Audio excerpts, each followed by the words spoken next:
The moment the passengers boarded that early morning flight, no one expected that first class would become the stage for a lesson in humility. It began with a single glance, a pause that lingered too long, and a question that carried more doubt than courtesy. Within minutes, the calm, polished atmosphere of the cabin shifted into something tense and unforgettable. She had boarded with quiet confidence, her steps steady, her posture relaxed. Her seat assignment was clear. Fur-free. She placed her carry-on neatly in the overhead bin and settled into her window seat, reviewing notes for an important meeting waiting for her at the destination. She traveled often for work. Airports, lounges, boarding calls, and early departures were familiar territory. Nothing about this morning felt unusual until he walked in. The pilot entered the first-class cabin before departure, his uniform crisp, his expression firm. He scanned the rows with the kind of authority that comes from years in command. But when his eyes landed on her, they stopped, not with recognition, with suspicion. He approached slowly, stopping beside her seat. His tone was controlled but pointed as he asked to see her boarding pass. She looked up, surprised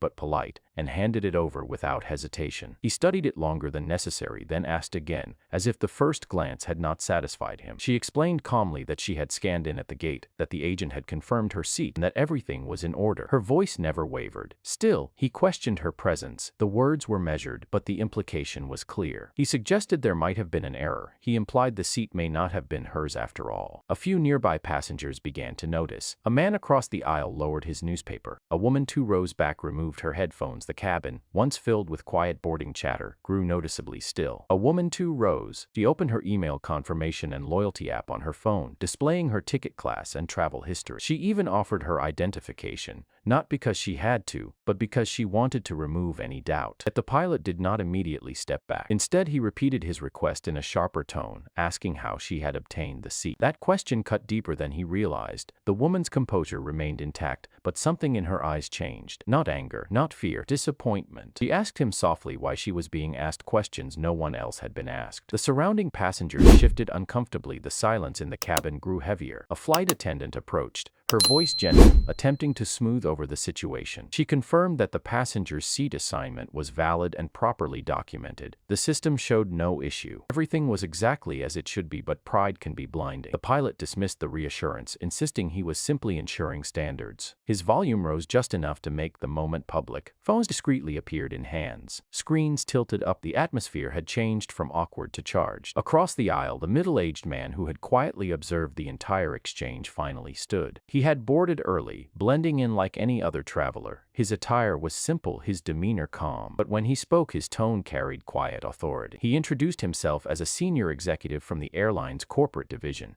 traveling without announcement to observe customer experience. The shift was immediate. The pilot's expression tightened. For the first time, uncertainty flickered across his face. The executive asked a few measured questions, each one direct and precise. Why had this passenger been singled out? What protocol had she violated? Where was the documented issue? There was no clear answer. Passengers watched the interaction unfold in silence. The woman remained seated, hands folded calmly in her lap. She had not raised her voice. She had not reacted in anger. She had simply asked for fairness. After a brief but intense conversation near the galley, the executive returned to her seat. In front of the cabin, he apologized sincerely for the treatment she had experienced. His words were not rushed or rehearsed. They carried weight. He assured her that immediate action would be taken. Pilot did not return to the cabin. Whispers rippled through the rows. The tension that had filled the space moments earlier began to dissolve, replaced by reflection. Some passengers looked away, perhaps reconsidering their silence. Others offered her small nods of support. Shema, Tust, refitting. She exhaled slowly, turning back to her tablet. Her dignity had never left her side. In a space where she had been questioned without cause, she had answered with grace. In a moment designed to diminish her, she had stood firm without ever standing up. And as the aircraft doors closed and the engines began to hum, one truth settled over everyone who had witnessed the scene: authority means nothing without respect. In just a few minutes, a man who believed his position placed him above scrutiny had discovered how quickly that belief could unravel. The flight had not even taken off yet, but something significant had already changed. The aircraft pushed back from the gate in near silence, but the quiet inside first class felt different now. Heavier, as if everyone was replaying what had just happened. The woman by the window kept her attention on her tablet, yet her mind was no longer on the presentation she had been reviewing. Moments like that stay with a person, even when they try to move past them. A new captain's voice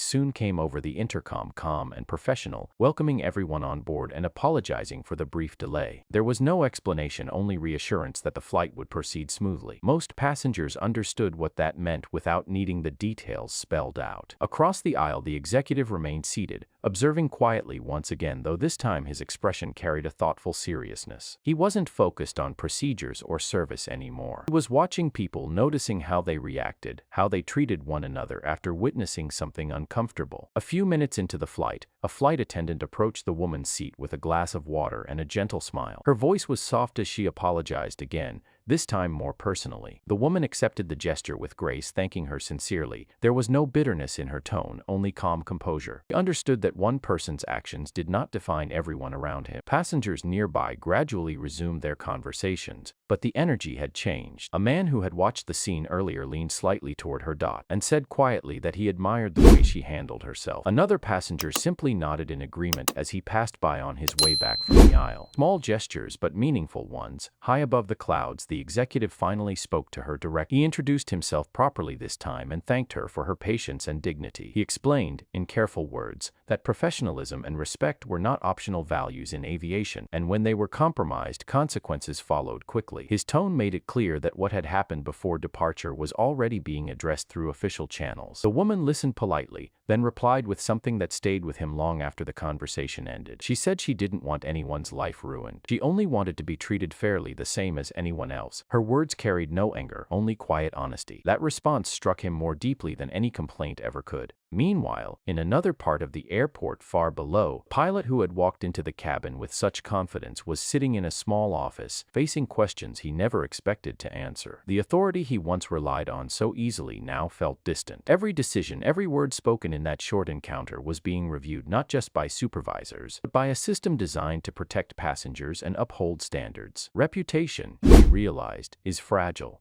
It takes years to build and only moments to fracture. Back on the flight, sunlight poured through the windows, illuminating the cabin in warm light. The woman finally allowed herself to relax, leaning back in her seat. Tension that had tightened her shoulders earlier was beginning to fade. She looked out at the endless stretch of clouds and allowed herself a quiet breath. Life had taught her long ago that dignity is not something others give. It is something you carry within, something no one can take unless you surrender it, and she never had. As the plane began its gradual descent hours later, passengers gathered their belongings, preparing to land. The executive paused beside her seat before leaving, wishing her success in her meeting and thanking her once more, not just for her patience but for the example she had set without even trying. When the aircraft doors opened, travelers stepped into the terminal and continued on to their separate lives. For most, it was just another flight completed, another destination reached. But for those who had witnessed what happened, the memory stayed vivid. Some remembered the tension, others remembered the apology. Nearly all of them remembered the calm strength of a woman who had refused to let someone else's assumptions define her. And somewhere, far from the noise of the airport, a man who once believed his position placed him beyond consequence was beginning to understand a difficult truth. Respect is not enforced by rank, it is earned by character, and once lost, it can take a lifetime to rebuild.